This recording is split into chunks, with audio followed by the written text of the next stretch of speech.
মাসকানে রাসূল সৃষ্টি কুলে মুদের নবী নাই যে সমতুল সৃষ্টি মুদের নবী নাই যে সমতুল যদি নূরে সৃষ্টি নবী সৃষ্টির উপরে এলেন নূরে নবী যখন মক্কা নগরে সারা দুনিয়া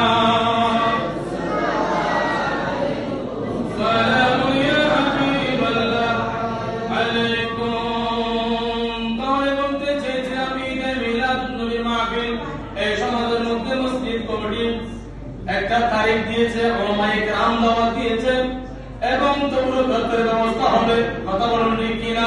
এই ঈদে মিলাদুন নবী আমরা যখন আয়োজন কমিটি যারা আয়োজন করবে এবং যারা টাকা দিবে, পয়সা দিবে, বুদ্ধি দিবে, শ্রম দিবে, যারা শরীক হবে তাদেরকে আল্লাহ তাআলা বলতেছেন যারা আমার রাসূলের মিলাদের জন্য শরীক হবে, যারা আমার রাসূলের জশ্নে জুলুস খুশি হওয়ার জন্য যারা শরীক হবে এবং মিলাদুন নবীর মাহফিলের জন্য যারা শরীক হবে তাদের জন্য অনেক পুরস্কার রয়েছে।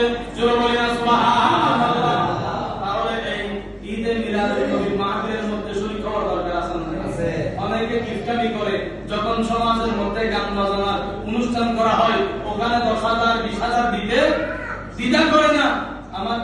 আমার কাছ থেকে 2,000 নিয়ে যাও, 50,000 1 লাখ নিয়ে যাও, গান বাজনার ব্যবস্থার জন্য টাকা বের হয়ে যায় আর রাসূলের মিলাদের জন্য এখন বের হয়ে যায়। এরকম কিছু লোক আছে না?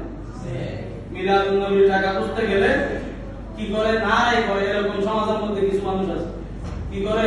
মিলাদুন নবীর মাহফিলের জন্য যখন হাদিয়া নিতে যায়, এটা ছাড়া বলা যাবে না কি হাদিয়া, রাসূলের মাহফিলের জন্য কি হাদিয়া যখন নিতে যায় অনেক বান্দা কি করে না করে, এটা দিতে পারা বড় বড় সৌভাগ্যের ব্যাপার।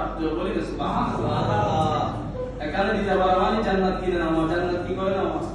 রাসূলের মহব্বতে যখন রাসূলের মিলাদের জন্য আল্লাহর বান্দা যখন মিলাদুন নবীর জন্য টাকা দান করে, শুধু তাই নয় আমার রাসূলের সাহাবাগণ পর্যন্ত যারা যতটুকু পেরেছে ততটুকু দান করে দিয়েছে রাসূলের জন্য, রাসূলের সাই পর্যন্ত দান করে দিয়েছে। জোরে বলি না সুবহানাল্লাহ। শুধু তাই নয়, ও আমার মুসলিম আমার রাসূলের সাহাবা থেকে আমরা শিক্ষা গ্রহণ করতেছি, আমরা কিতাব থেকে জেনেছি, আমরা বর্তমানে কি করতেছি আমার রাসূলের জামানায় সাহাবায়ে কেরামরা কি করেছে ওখান থেকে শিক্ষা নেওয়া দরকার আছে না নাই? ওখান থেকে শিক্ষা নেওয়া দরকার আছে। সাহাবায়ে কেরামরা মিলাদের জন্য, জুলুসের জন্য রাসূলের মহব্বতে সব কিছু কুরবান করে দিয়েছে, নিজের মা বাবার জন্য রাসূলের কদমে কুরবান করে দিয়েছে। কিন্তু আমরা এখন 1,000 2,000 5,000 টাকা পর্যন্ত কুরবান করতে পারতেছি না। বছরের মধ্যে কয়বার? বছরের মধ্যে মিলাদুন নবী হওয়া পারে না? একবার। রবিউল আউয়াল মাস যখন আসে তখন এলাকায় মহল্লায় সমাজের মধ্যে ঈদে মিলাদুন নবীর মাহফিল সাজাই। কথা বলুন ঠিক কিনা?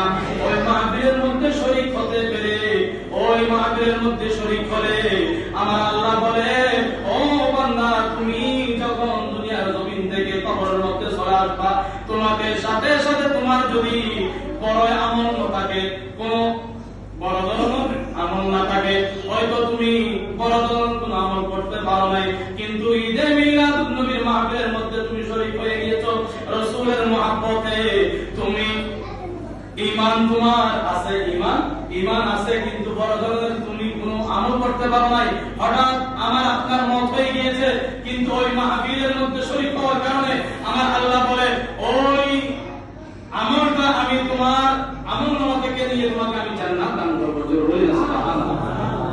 তাহলে ঈদে মিলাদুন নবীর মাহফিলের মধ্যে টাকা দেওয়ার দরকার আছে না? শরীক হওয়ার দরকার আছে না? সালাতুল ইয়া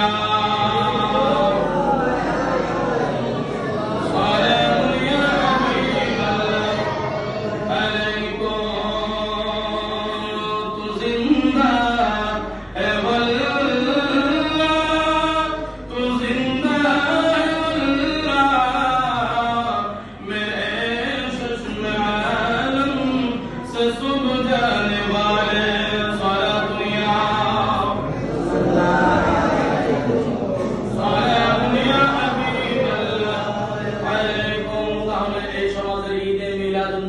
মাহফিলের মধ্যে সবাইকে এবং মা বোনদেরকে শরীক হওয়ার তৌফিক দান করুন। সবাই বলি আমিন।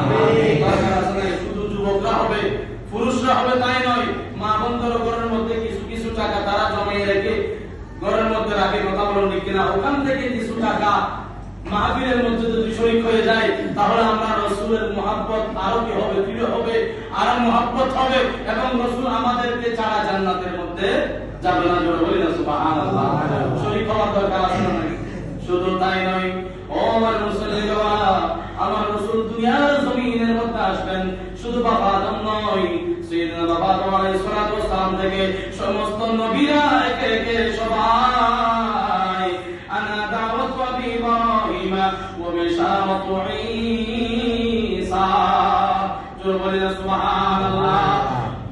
হযরত ইব্রাহিম আলাইহিস সালাতু ওয়াস সালামের প্রার্থনা শুধু হযরত ঈসা আলাইহিস সালাতু ওয়াস সালাম পর্যন্ত আমার রাসূলের সুসংবাদ দিয়েছেন।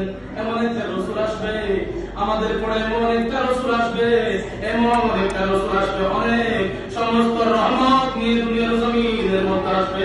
জোরে বলি না সুবহানাল্লাহ। তাহলে কোরআন থেকে একটুখানি খেয়াল করুন, ওয়া মা আরসালনাকা ইল্লা রাহমাতাল লিল আলামিন। জোরে বলি না সুবহানাল্লাহ। শুধু তাই নয়, আল্লাহ রাব্বুল বলেন আমি এমন রহমত তোমাদের জন্য প্রেরণ করেছি, শুধু মানবের জন্য নয়, শুধু মানুষের জন্য নয়, জিনের জন্য নয়, ইনসান এবং জিনের জন্য নয়, আমি যা কিছু দুনিয়ার জমিনের মধ্যে সৃষ্টি করেছি শুধু দুনিয়ার জমিনের জন্য নয়, আসমানের জন্য, শুধু আসমানের জন্য নয়, সাত আসমানের জন্য নয়, আমি আল্লাহ যতটুকু পর্যন্ত যা কিছু সৃষ্টি করেছি আমি আল্লাহ পর্যন্ত রহমতের নবী আমি তোমাদের জন্য প্রেরিত করেছি। জোরে বলি না সুবহানাল্লাহ। ওই নবীর উম্মত আমরা হয়ে খুশি না বেজার? ওই নবীর উম্মত অনেক দামি, অনেক অনেক দামি। ওই নবীর উম্মত হয়ে আমরা আল্লাহ যে আমাদেরকে অনেক কিছু দিয়েছেন তবুও আমরা আল্লাহর নাফরমানি করি, রাসূলের বিরোধিতা করি, রহমতের নবী আমরা মানি না, রাসূলকে আমাদের মতো বলি। জোরে বলি না নাউযুবিল্লাহ। রাসূল আমার ভাইয়ের মতো, বাবার মতো এরকম কথা বলি, কথা বলুন ঠিক কিনা? আর নামে জাহেল কিছু কিছু মিডিয়ার মধ্যে, ইউটিউবের মধ্যে, ওয়াজের মধ্যে, সমাজের মধ্যে আমরা ওদেরকে দাওয়াত দিই, রাসূলকে আমাদেরকে আমাদের মতো বলি, কথা বলুন ঠিক কিনা? এরকম আলেম নামে যারা রাসূলকে আমাদের মতো বলে, কথা বলুন ঠিক কিনা? ওই সমস্ত আলেম থেকে আমাদের ঈমান আকীদাকে হেফাজত করুন। সবাই বলি আমিন।